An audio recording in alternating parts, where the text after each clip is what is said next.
so I'm going to show you how to cut out the little windows for your luminary. You can see I already have one cut here, and I have another one that I've drawn in. Usually before I start cutting, I will use my tool to draw out very lightly whatever it is that I want to cut.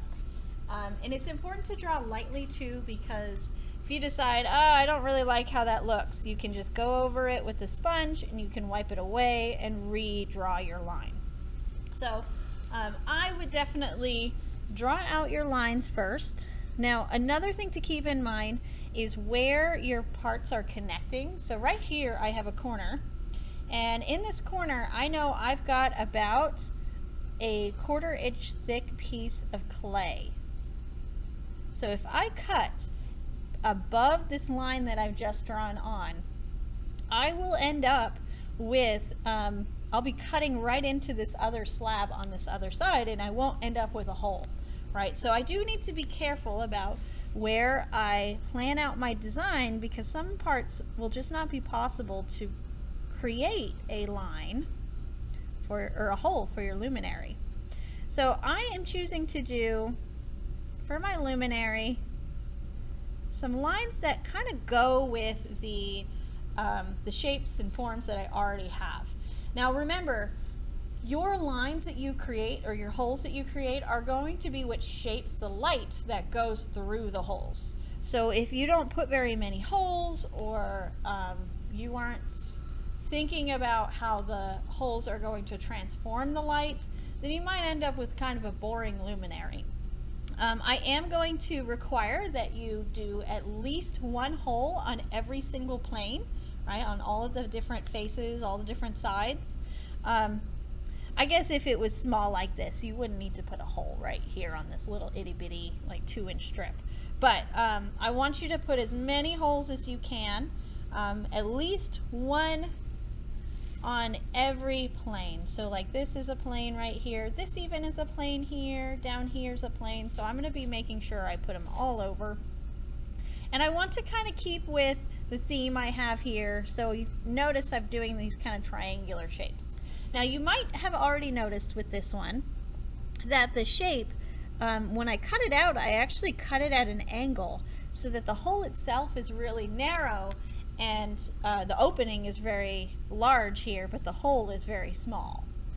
This can do some really cool things. If you cut it like this, the light as it comes through will bounce off these edges and shoot the light in different directions, which could be a really neat effect. You can go straight down and just cut a straight hole.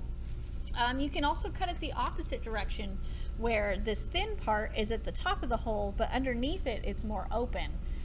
Keep in mind though that if you do something like that, it will project more light to the inside of the structure, which, you know, if you're trying to illuminate a space, you probably aren't wanting to bring a lot of light to the inside of your structure.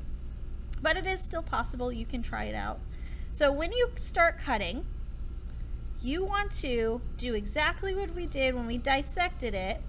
You want to cut in a little bit at a time. Don't try to cut it all in one go. Do multiple passes. And I like to kind of cut the shape first so I can kind of see where to stop. And you can see I'm doing a second pass on all of my lines. And it's starting to pop up in this corner here, but I haven't gotten all the way through yet.